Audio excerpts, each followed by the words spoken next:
In a move that will surely fan the flames of hate, the Ohio Senate has voted to override Governor Mike DeWine's veto on a bill banning transgender youth from access to gender-affirming health care.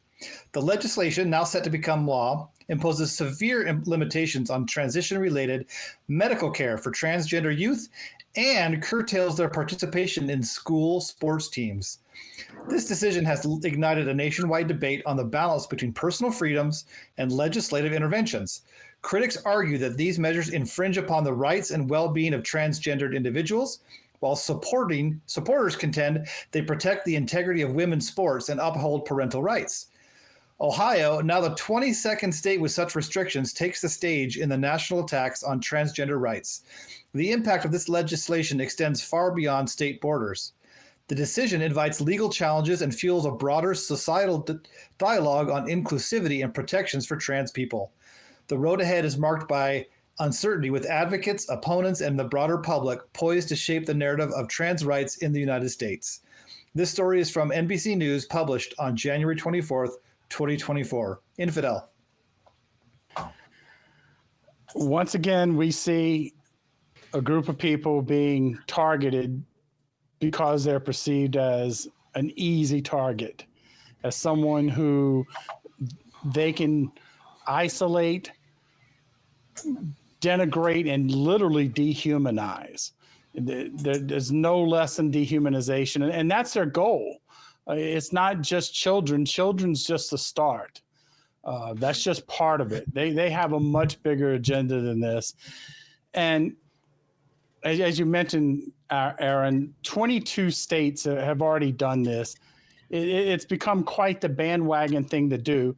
I had hope that when DeWine had initially vetoed this bill, that it would stop there and it wouldn't go any further. But unfortunately, the state of Ohio, like 21 other states right now, think that their elected officials are better suited to make medical decisions than medical professionals. And I don't even know how a person comes to the decision to allow their political gain to be at another person's humanity, literally trying to deny them the right to be themselves. I'm puzzled, but as I said, this is just the start of a long battle, and I did notice that DeWine did an executive order banning surgeries for minors, and that was just a red herring there. That was rather annoying, but I don't know where this full package goes. Phoebe, what do you have to say? On the wet morning of Thursday, March 20th, 1924, a 48-year-old lawyer whose family had settled in America in 1738 from Germany to set up a new life in the New World, a man who supported the right to vote for women and a campaign for them to be able to hold that right, whose family is still held in high esteem today by the state of Virginia, and you can go on a tour of a mansion of his family home. Sat in the executive mansion in Richmond, where he took out a pen, and with that he signed a piece of paper that had been sent to him from the Commonwealth General Assembly, SB 281, which the preamble read as follows. Whereas both the health of the individual patient and the welfare of society may be promoted in certain cases by the sterilization of mental defectives under careful safeguard and by component and conscientious authority, and whereas such sterilization may be effected in males by the operation of vasectomy and in females by the operation of salpingectomy, both of which operations may be performed without serious pain or substantial danger to the life of the patient, and whereas the Commonwealth has in custodial care and is supporting in various state institutions many defective persons who, if now discharged or paroled, would likely become the propagation of their kind a menace to society, but who, if incapable of proceeding or incapable of procreating, might properly and safely be discharged or paroled and become self-supporting with benefits to both themselves and to society. And whereas human experience has demonstrated that heredity plays an important part in the transmission of sanity, idiocy, imbecility, epilepsy, and crime, the piece of paper in front of him was the Eugenic Sterilization Act, and that man was Albert Lee Trinkle, 49th Governor of the Commonwealth of Virginia, which led directly to one man making the following statement. This man has gone down in the history books. This man has been lauded as a champion of civil rights, and who, looking over precedent and the case in front of him of a woman with epilepsy, whose mother had epilepsy, and whose mother before her too had epilepsy, said, "We have seen more than once that the public welfare may call upon the best citizens for their lives. It would be strange if it could not call upon those who are already sapping the strength of the state for these lesser sacrifices, often not felt to be such by those concerned, to prevent our being swamped with incompetence. If it is better for all the world if instead of waiting to execute degenerate offspring for crime, or to let them starve for their imbecility, society can prevent those who are manifestly unfit from continuing their kind. The principle sustains from compulsory vaccination is broad enough to cutting the fallopian tubes as set out in Jacobson v. Massachusetts. 3 generations of imbecile is enough." The man who said that was Oliver Wendell Holmes, and the case was Buck v. Bell, and it allowed Carrie Buck, against her will, to be forcibly sterilized as a drag on society unfit to propagate, and there could be no more of her kind allowed. What you have just seen done by the governor and by the state of Ohio is no different to the eugenics that was performed in America up until the 1940s and was a model for the Nazis. Yeah, it was. It was. I happen to know a lot about that program. I don't want to go into why, but I happen to know a lot about it. One of the things that really I found messed up about this is that the majority of Ohioans, according to one poll, 54% agree with it. 54%. You would expect that they would be at least a little more forward after they recently voted overwhelmingly to protect a woman's right to choose, but apparently not. And it just illustrates how far we still have to go as a society. We're getting there. We still have a long way to go. The same poll I quoted from before was from Survey USA, and in that poll, only 35% of Ohioans were in favor, 1 in 3. Now, the poll's a little over a year old, but I think it still speaks volumes, you know. And then Infidel mentioned it about one of the sad effects is families having to leave the state, because that's what these people want. These bigots don't want trans people in Ohio. They think they should all go to California. They're imposing a cruel purging of people from their society, all to protect the children. And I want to say this is so un-American, but I can't, because our history is studded with xenophobia, racism, sexism, and just plain bigotry, like Phoebe just gave us an example of. And it's disgusting, but this is who we are. This is who we are, and we need to change this. Aaron? Yeah, it's kind of disgusting.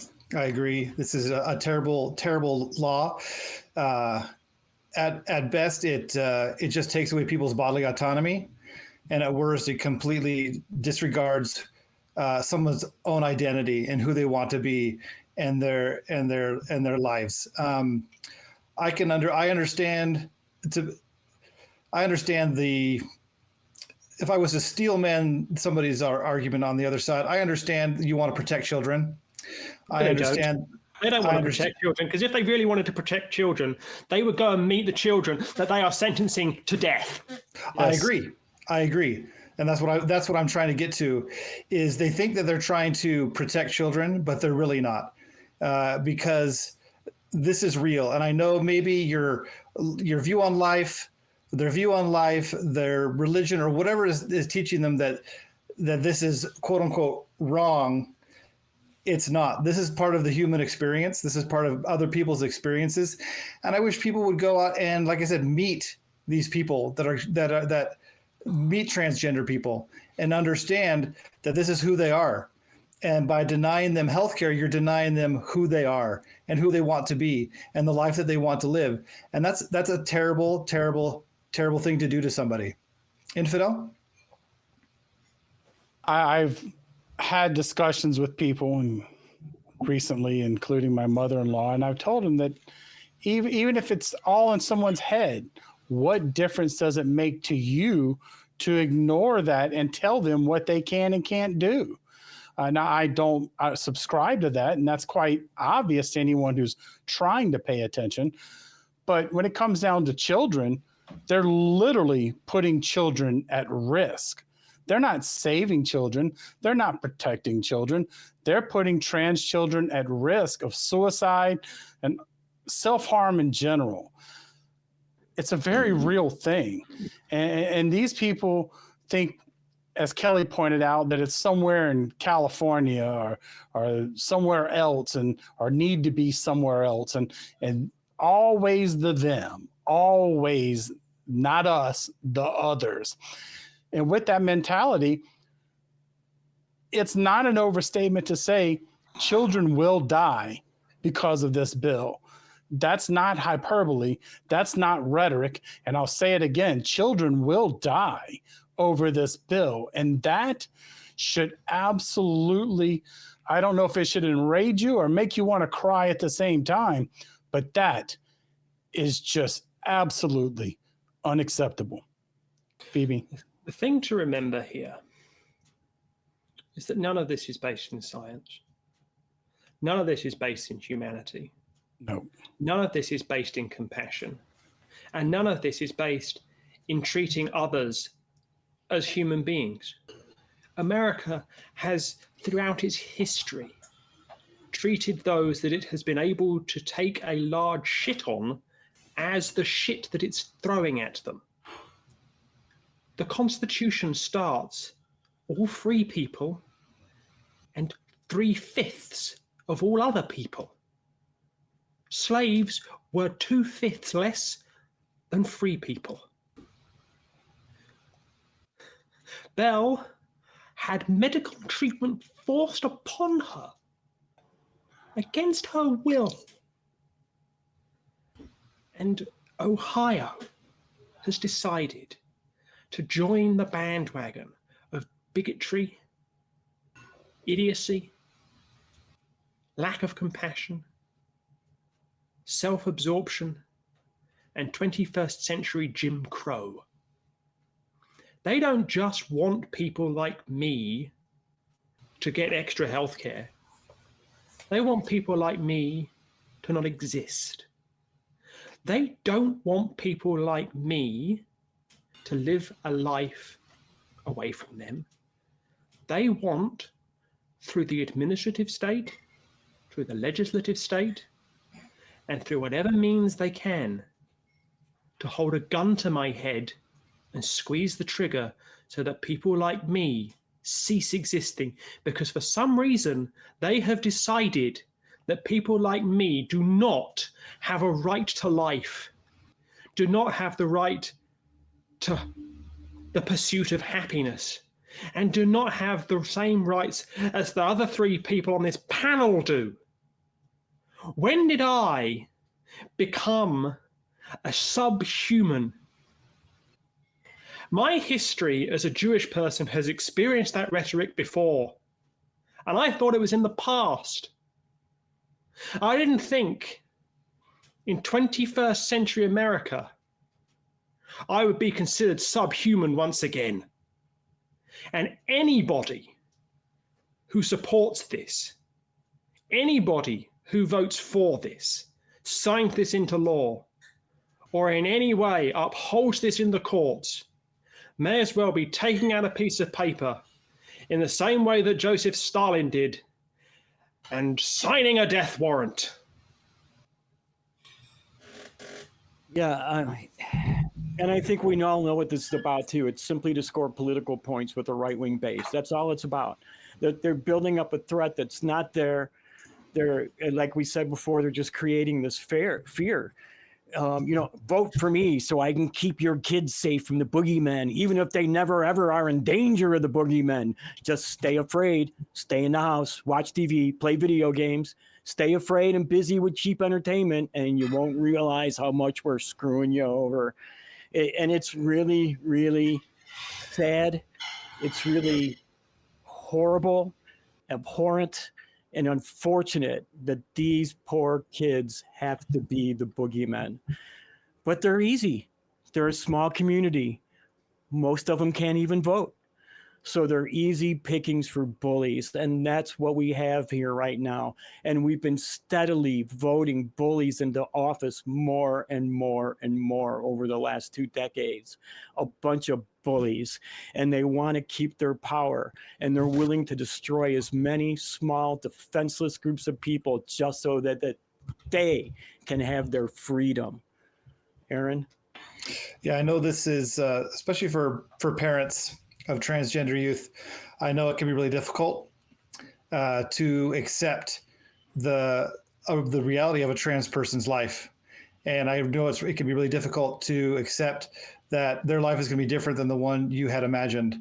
And at the same time, I challenge everybody out there to think about what it would be like for you if you wanted to make changes to your body, and if you wanted to present yourself in different ways than what people expected you to present in, and people kept telling you, no, you can't do that. Well, why? Why can't I do that? Why can't I be who I want to be? Why can't I express myself the way I want to express myself? What is it? How is that any of your business? How is that any of anybody's business? How somebody wants to express themselves, who they want to be in their lives? It isn't anybody's business but that person's. And so this bill is just, it's terrible. And all the other bills like it are awful. And we know statistics show and studies have shown that transgender youth are the most vulnerable group of people. They commit suicide at way higher rates than any other groups. And that's because they don't get the care that they need. They are not able to be who they want to be. They don't have autonomy. And when you don't have autonomy, it leads to tragic outcomes. And like everybody has said before, this bill will result in loss of life. It will result in youth taking their lives. And it's awful. It's just, there's words, I can't even find the right word for it. Infidel? I think that one thing that's really important to remember is that while we look at it and think about how awful and the human loss that we're putting into play here with this, they really don't care. Phoebe's absolutely right. Yes, this is a win. Michigan and Ohio were recorded secretly. Yep. Saying that their end game is the end of people like me. Yep, I read that when they talked about, as they said, an end game to comprehensively banning transgender care. They want anyone that doesn't fit in their group out. And right now, transgender youths have become their target, and transgender in general is their bandwagon. I wish they really were the party of protecting the children. Then we wouldn't be having this conversation. We wouldn't be doing this. But when it comes down to it, I'm really hopeful that I know in the long run they're going to lose this and that history is going to look poorly on them. The problem is it doesn't help anybody right now. And that's why it's so important that we continue to push and push back against these things, because they're going to go on as long as they can get away with it. I listen to my mother-in-law, my in-laws church, and I hear them on a regular basis every Sunday preaching against LGBTQ and woke, and I've even heard trans thrown in there. These are regular things that they go through. It's like the cycle of terms. I don't even know if they read a scripture anymore. You know, it's just like, let's just hop on the bandwagon and let's just start denigrating people. To the Christian Nice Christian right. values. Yes, to the Christian right. Think just for a moment, if you could see yourself the way the world sees you, you'd be appalled. You'd be as embarrassed as I am for you. Please Jim Crow stop. is proud of these people. Jim Crow. It is exactly Jim Crow. And just as we look back now at Jim Crow and we're like, those were terrible people, one day we're going to do that. But you know what? It doesn't change the fact that they're terrible people right now. And that's got to change. Phoebe?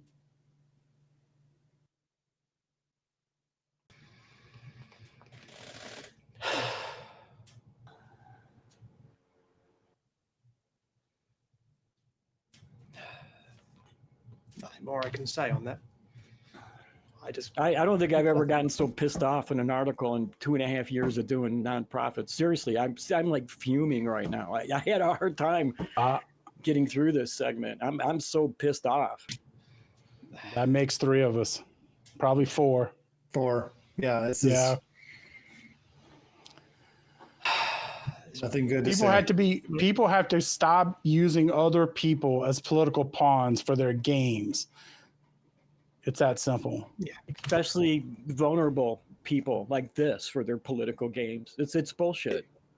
It's always the easy targets. It's always the ones that are going to be easy because they're bullies. At the end of the day, that's what this is. That's them picking on somebody who they know can't push back, who they know can't fight back. They want to punch down. And that's what they're doing. And that's what they'll continue to do until they're stopped. Why is it so difficult for people to just fuck off out of other people's lives? I just don't understand it. All right. Why is it that throughout history, people have decided to fuck with other people's lives?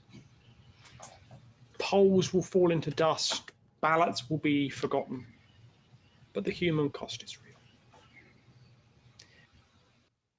And if you enjoyed this, I use that term strongly, please watch more of what we do. It's not as heavy as this.